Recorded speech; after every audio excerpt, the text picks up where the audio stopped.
So I've got arrested now for the snooker hall, and there was a couple of other things as well added to it as well. Like I was like a one-man crywave at the time, and I got arrested. They let me out one day, said they're getting caught the next day on a Friday. I remember the day like it was yesterday. So I've gone to court now. They've gone come back after lunch. Anyone who's been caught, when they say to you, come back after lunch, you know what time of day it is. You're going to jail, right? So what I done now, I went across the road, got two special brew at the time, yeah? Drunk the special brew, so kind of lean, I know what's coming. I've gone back into court, and then they've remanded me in custody. And that's my first day of going to Felton prison. And I'm like, hasn't really sunk in until the next morning when you wake up and you're in Felton prison. Listen, anyone who's been to prison and says that they're not scared, they're lying. I was scared, and I'm thinking, obviously, when you're on remand as well, you do not know what's going to happen. You don't know what sentence you're going to get. If you're going to get found guilty, can you go not guilty, whatever. Everything's going through my mind. But the saving grace is where I had loads of friends in the prison. And then I had a solicitor. I remember her name, Jill Buxton. She was really good. And she got to me, don't look good, Jay. So she said it'd be better if you went guilty. And that's what I ended up doing after 3 months. Went up to Kingston Crown Court, went guilty. They gave me 3 years. And for me though, 3 years for your first sentence, I thought it was very harsh. Not done anything before, but 3 years, they give me 3 years. So went back to Brixton. I was in Brixton for a couple of weeks, and then they shipped me to Dover. And listen, Dover was alright for me. Never minded Dover one little bit. Never got in no problems whatsoever. I got like loads of friends in there who was doing sentences at the time, and I was playing for the prisons team as well.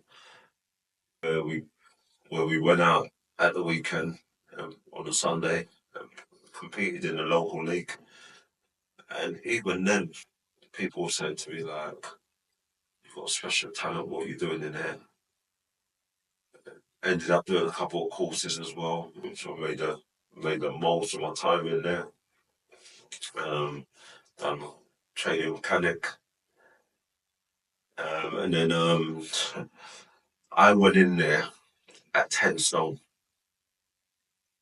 skinny. Remember when I went to Feltham, first time going in the gym, my friends laughing at me because I couldn't even push the thighs on each end. They're pissing themselves, laughing at me. And my mentality is different. I'm like, okay, you're laughing at me. You watch by the end of the sentence, no, they're laughing at me. So I went back to my cell, done as much press ups, every opportunity I had, I was doing press ups. And in Feltham, they got a toilet door like this, so you can do dips on it. So I would be doing dips all day as well. By the time I finished this sentence,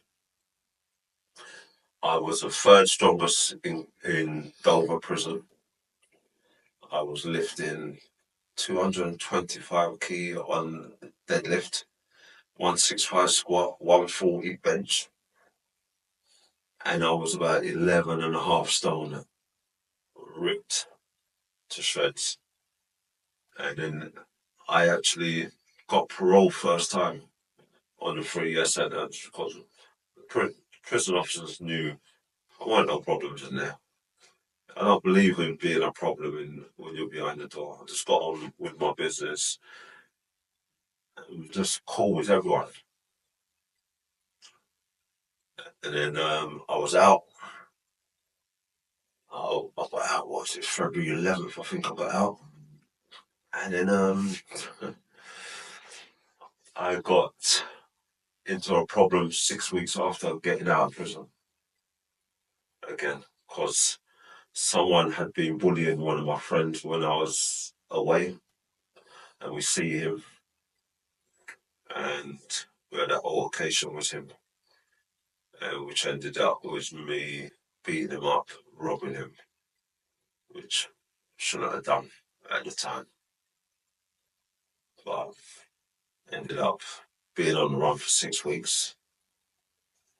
And then when you're on the run, it's not fun at all, because you can't work, you can't do nothing. The only thing you can probably survive is doing crime. And in the end, I got tired of running. I saw the police. I could have run and probably got away. But I was like, listen, I might as well just get my bird over and done with. Got arrested.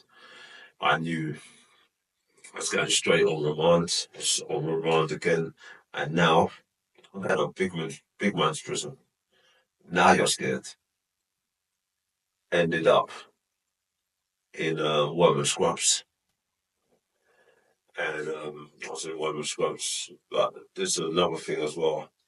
We ain't come to this part. On my first sentence, my mum and dad don't know I'm away, right? Because obviously they're in Jamaica. I would write letters to my sister on plain paper, so she passed on the letters to mum and dad, saying that everything's okay, I'm good. But when I was in Weymouth Scrubs on remand, my mum has actually come over to England on holiday to see her kids, and obviously she went to my sister, "Where's my son?" Son's in prison. She come up on a visit. It's the only time I've cried in prison. To see your queen come up on a visit and she's going to me, "Why have you done this to me, son?" That killed me. That proper killed me. And I was like, got back to my cell, upset. And I actually went up in court. I went Brixton after that, because when you're going up to Kingston Crown Court, they send you to Brixton so they can ferry you back and forth to the court. And I knew that my best mate, who I jumped in for, was going to create evidence against me. He was saying that he never. So I probably could have got less time for going guilty, but I wanted to see if he would go up in the dock against me, which he did.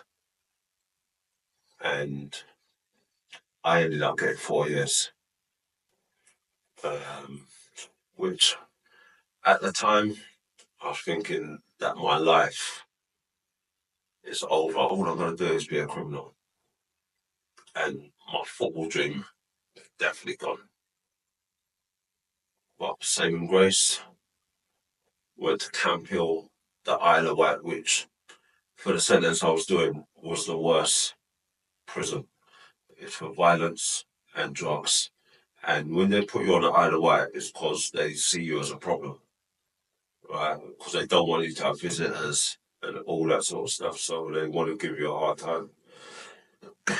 So turned up at Camp Hill, the youngest in the prison, just turned 21.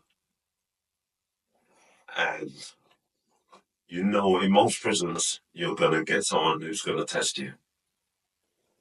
And someone did try to test me when I went on the wing on Thomas's. Guy, I still remember his name today. Guy called Tullock. About the phone, you had to put your name up to the top of the phone. My name was at the top. He's come and rubbed my name off. I'm like, "What are you doing?" He's gone, Shut up unless I do you. I know that if I allow him to get away with this, my sentence is going to be the hardest sentence ever. So I'm saying, like, bro, you're going to have to do me then. So we got to take me to this room. I knocked him clean out. I broke my hand on him. So the screws, obviously, they see man knocked out. I've got a broken hand. It's not rocket science that they work it out. This one grassed me up as well. Right, says that I started it and all that. No, he started it. So I lost 7 days. I was in the block, but I had to go to Parker's to get an operation on my hand. And then he gets shipped out of prison. Then I come back on the wing, my hand heals. Then they have an inter-wing competition in Camp Hill, which it was the bollocks. I used to love it. My wing hadn't won for years upon years. And they see me play football a couple of times. So the person who was picking the team said, "Oh, do you want to play for the team?" I said, "Yeah, I'll play for the team." So we end up winning it. And every Boxing Day, they used to play a team called Cow Sports. So Cows have come in now. They put me in the prison team as well. I play up front in this game. I score two. I score one from about 25 yards top in. And I score one in the 80-something minute header to win the game 3-2. And that's where the story starts. Like, they went to the governor and the prison officer in the gym. And this is what I'm saying, Mr. Walder in the gym. Ledge. Here's another one that owes something. They went to him and said to him, "Is there any chance we can get him out? This semi-pro team, any chance we could get him out to play for us every week?" And they said, "Listen, his home leave's coming up in 4 months. His parole's coming up in 4 months. He gets not back, goes on home leave, comes back, then we'll look at it again." So I got knocked back on my parole, which I knew I was going to because I broke the other parole before. And I came back and they started letting me out every weekend to play for a semi-pro side. And then it just snowballed from there.